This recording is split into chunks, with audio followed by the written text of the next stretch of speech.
Live, everybody. Thank you, G, for bringing us back with that Rick Ross, like a boss. We got a boss on the hotline, but before we get to him, we got to throw it over to the pitch. My man, Soccertalker Luis, is in the building right now. Give it up for Soccertalker.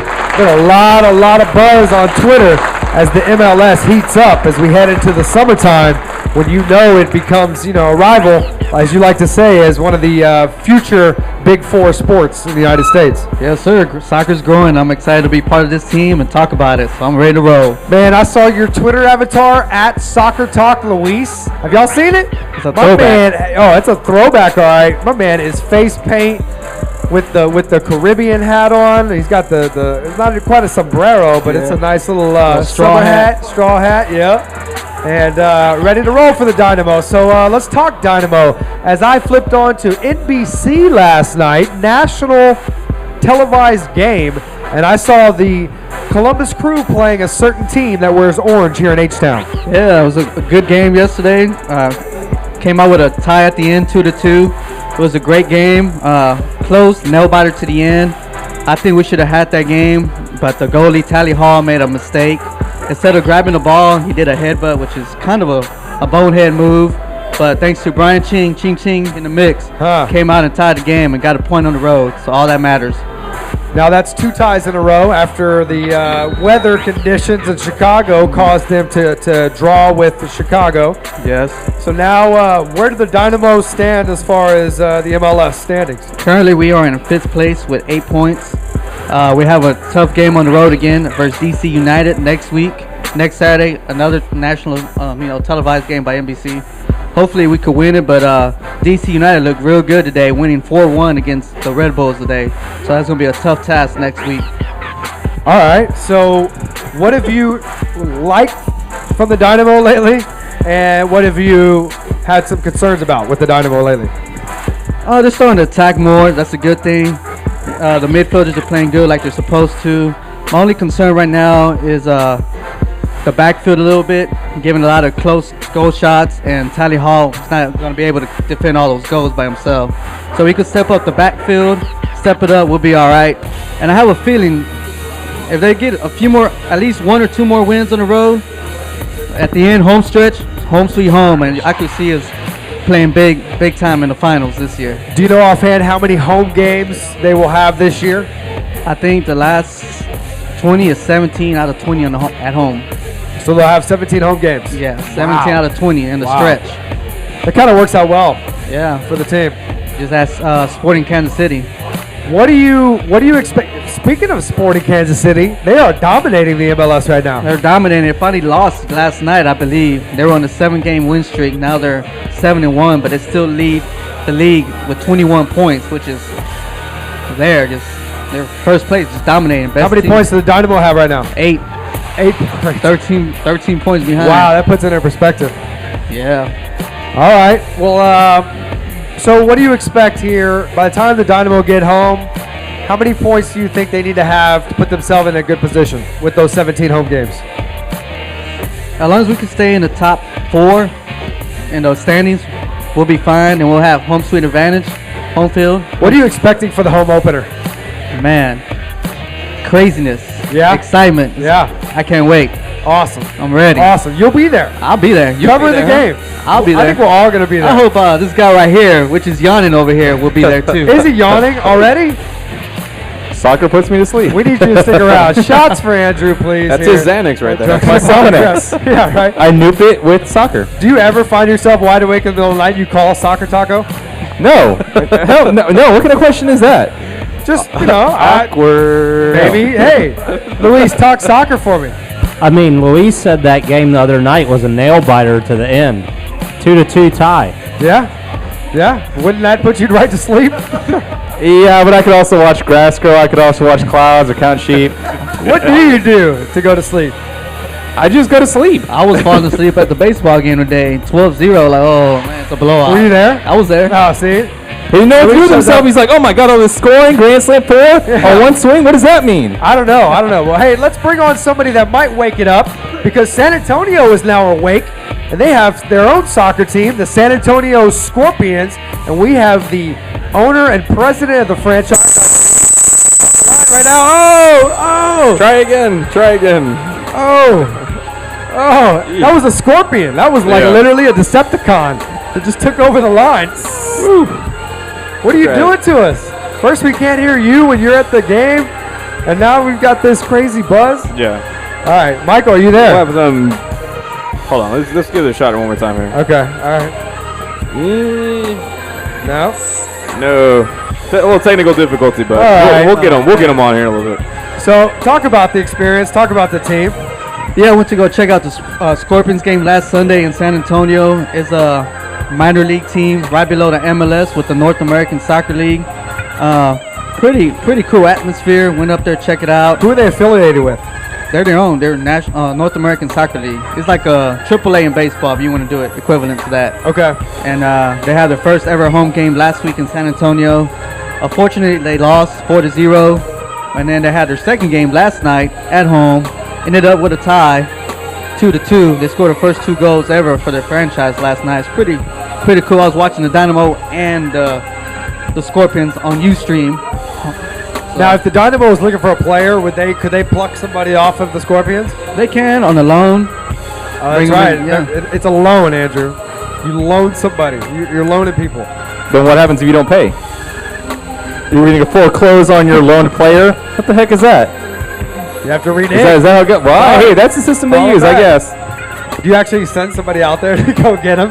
I'm sorry, you didn't pay. And what do you put down as collateral?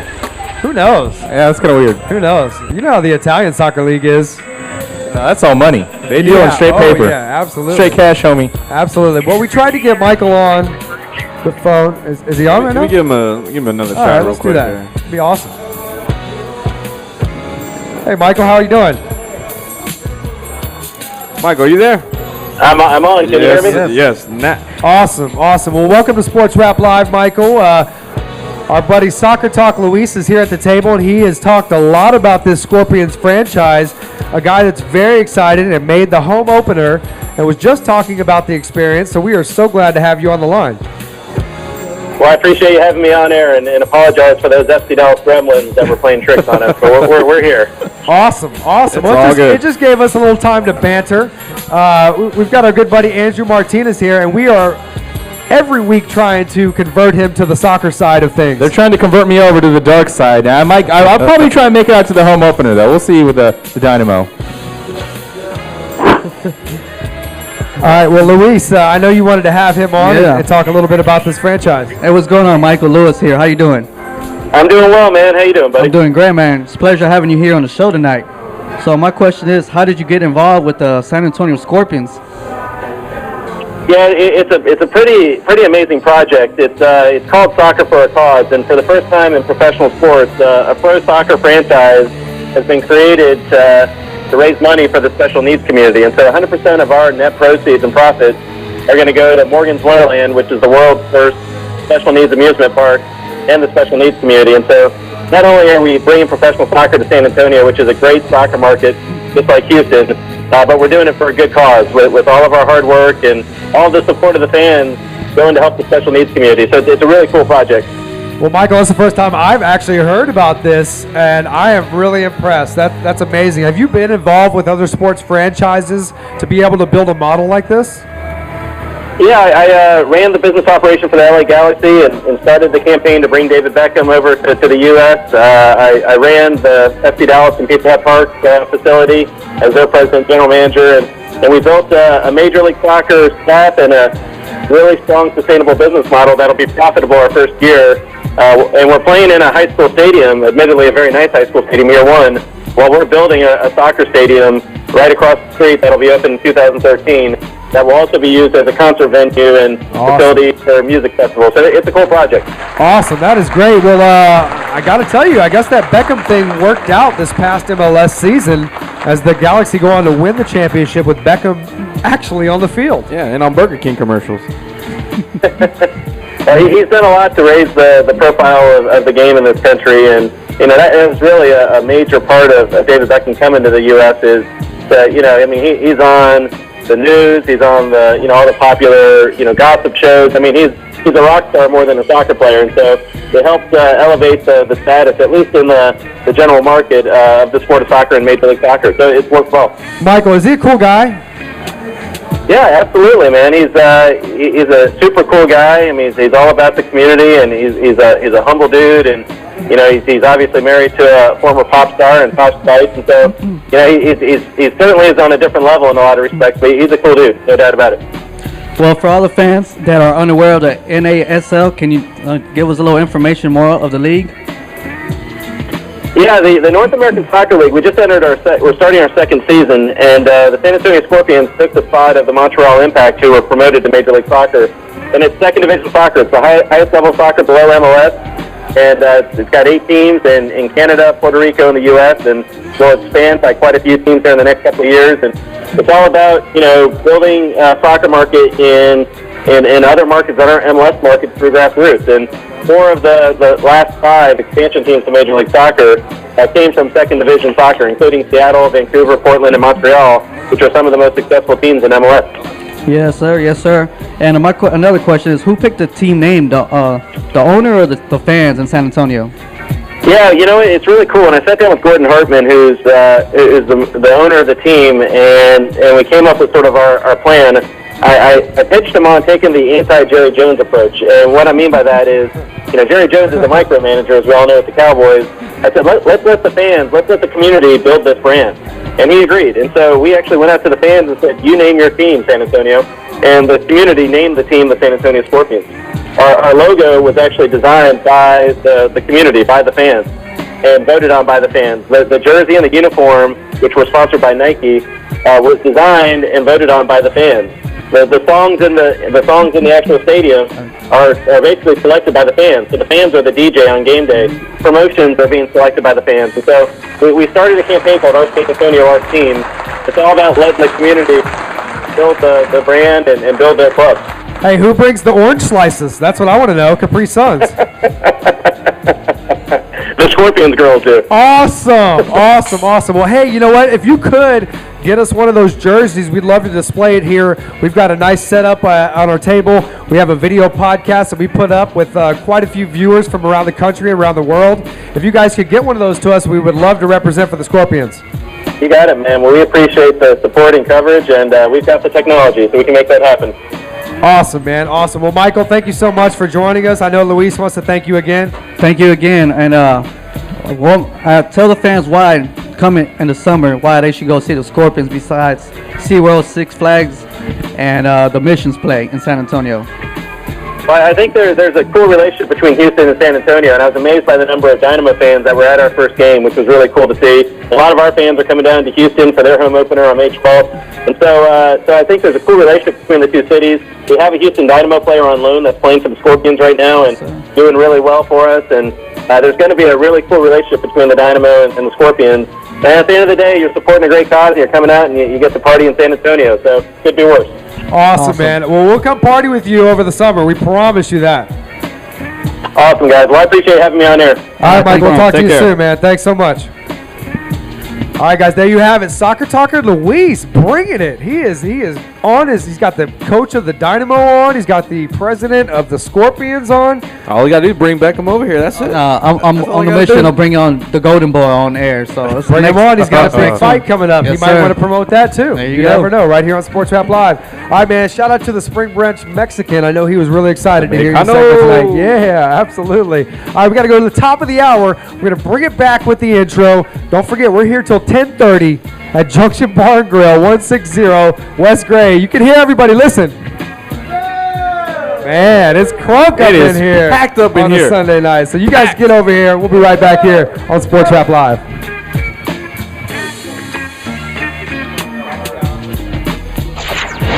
KBME Houston. This is Sports Talk 790, live from the Bud Light Studios. Ladies and gentlemen, it's about that time. Sports. Rap. Come on. And it goes a little something like this. Everything sports culture. Sports, rap. Sports, sounds, and sneakers. And boom goes the dynamite. And now, Sports Rap. Sports Rap Live with Adam Rapp, Andrew Martinez, and DJ Guns. Come on, now come on.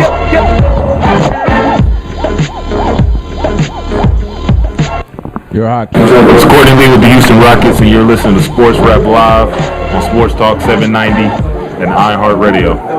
Welcome back to Sports Rap Live, everybody. Shout out to Courtney Lee, man, holding us down. We've got his CB34s, the rip stops here on the table, which we debuted on Thursday night as the Rockets go down to the Miami Heat. Down in flames to the Miami Heat. They still had a chance going into today's game. They won out. Utah went, I think it was 0-2, and Phoenix went 1-1. If all that came together, the Rockets would have made the playoffs. Any other scenario, though, it would not have happened. Well, the Rockets, their style of play, their work, their hustle, everything about them, you want them to win it because you want them to have a shot and to see what happens. But I think today's game was a microcosm of the whole season. I mean, competitive, but not quite there to take it to the Eastern Conference champions. you're talking about title contending teams. Yes, you are. I mean, the Mavericks, the Heat, the Hornets. Let's talk about the Heat game today. Wait, before we do that, let's open up the Rapp Sheet officially, and it's brought to you by BC Smoke Shop, where you guys can get $20 off of a purchase of $100 with the Rapp Pack special. We have the coupons here on the table, as always, or you can go right there to the homepage on sportsraplive.com. That's Rapp with 2 P's if you want to know. And you can visit their 2 Houston area locations at 7909 Westheimer and FM 1960 at Jones Road, where they've got vintage ashtrays, rare glass pieces from the greatest artists here and abroad, and of course all the detox you need to have a good clean system as you get out this beautiful Texas spring weather this weekend and work it off, man. Cleanse your system, get your workout on.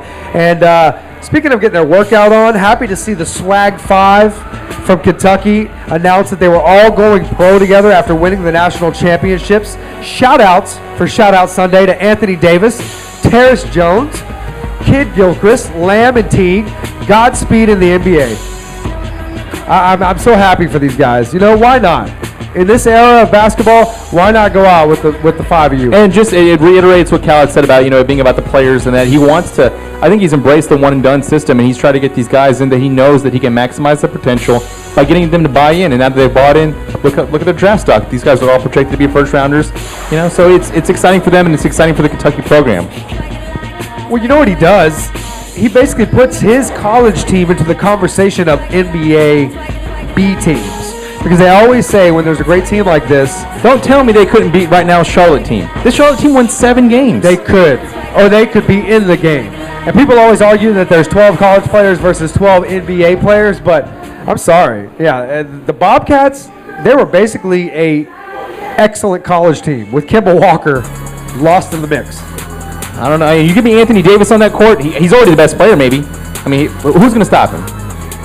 He is. Yeah, I know. He is.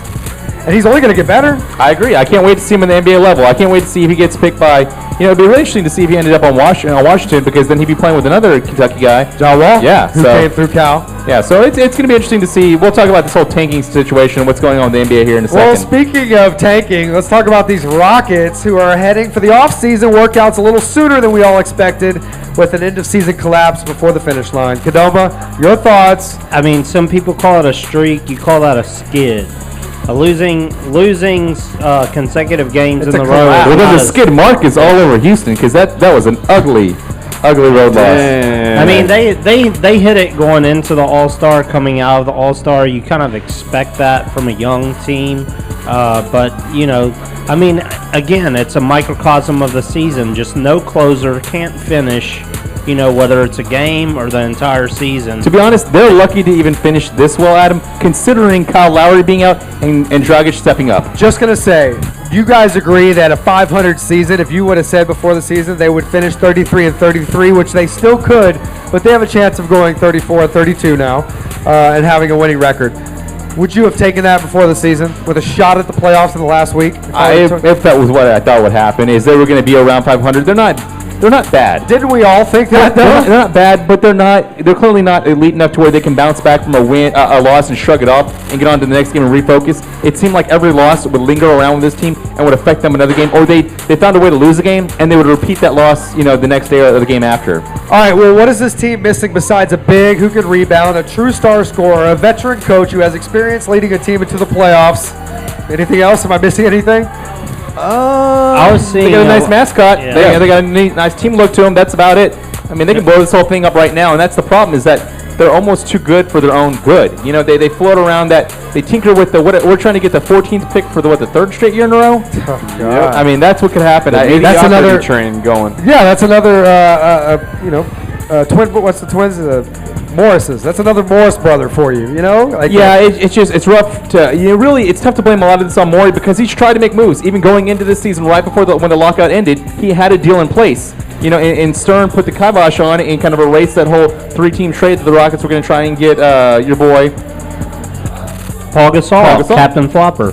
Yeah. So he's trying to make moves. He's trying to better his team. Okay, let me ask you this. Do you think the Rockets would have been any better off right now if they would have made that trade? Personally, I do not. No, I don't either. No.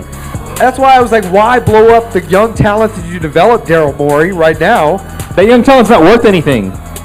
Well, it's like Jeff Van Gundy says, at the end of the day, all decisions are made on business.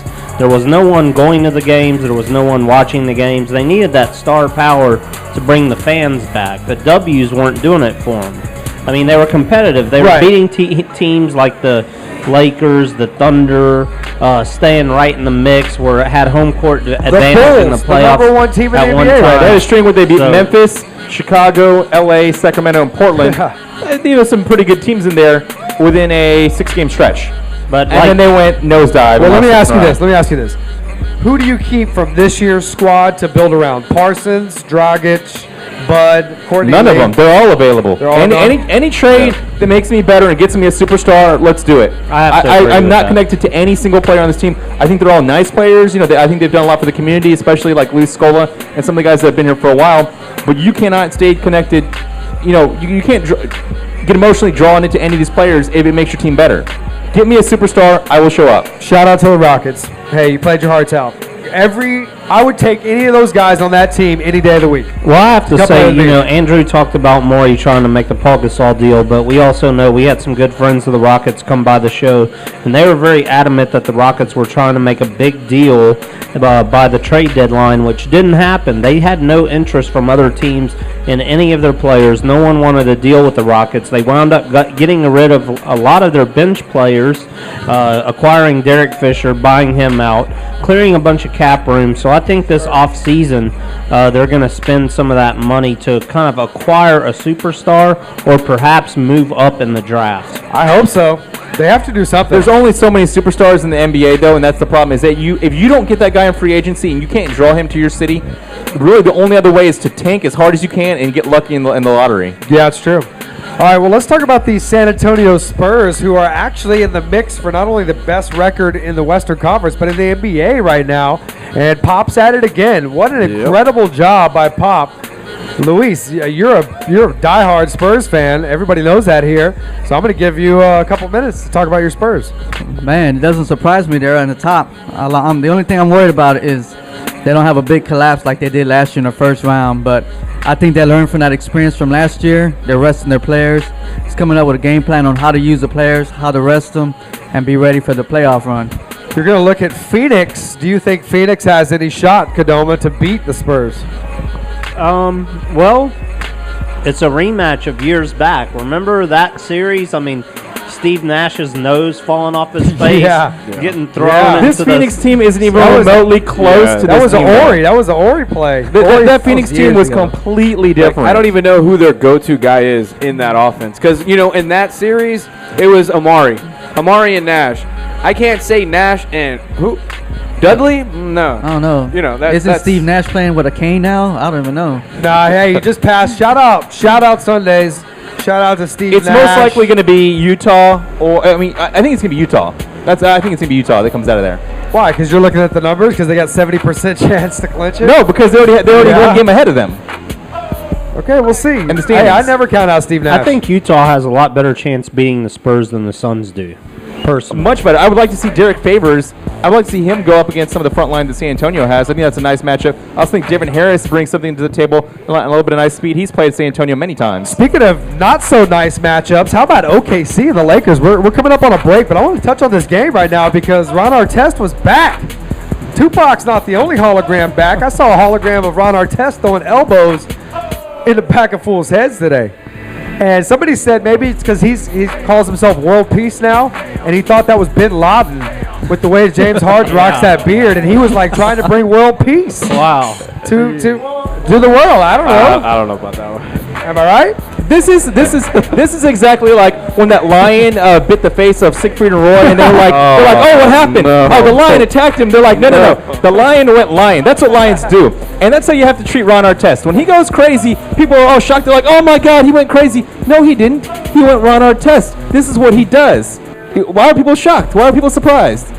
You know what I'm not What's a surprised lunatic? about? Always a lunatic. You know what I'm not surprised about? My man K-Dub is in the house, over there in the shadows, laying back in the cut right here on Sports Rap Live. As we're talking NBA, man, but we're going to talk some baseball tonight as well. Yep. Yeah, as Major League Baseball is kind of topsy-turvy right now. You know, the Red Sox are in disarray. Well, it might not be so topsy-turvy after the way they finished last year. But the Yankees are being the Yankees. You got the Cardinals that keep on rolling. The Rangers, who I think could be the best team in the last 5-10 years. It's way too early for that. I don't know. The Buffalo Bills are the major. It is way too early. You can't for say that until after this World Series. You can't. It's way too early to be declaring any of these teams anything. I don't know. The Rangers look pretty damn good.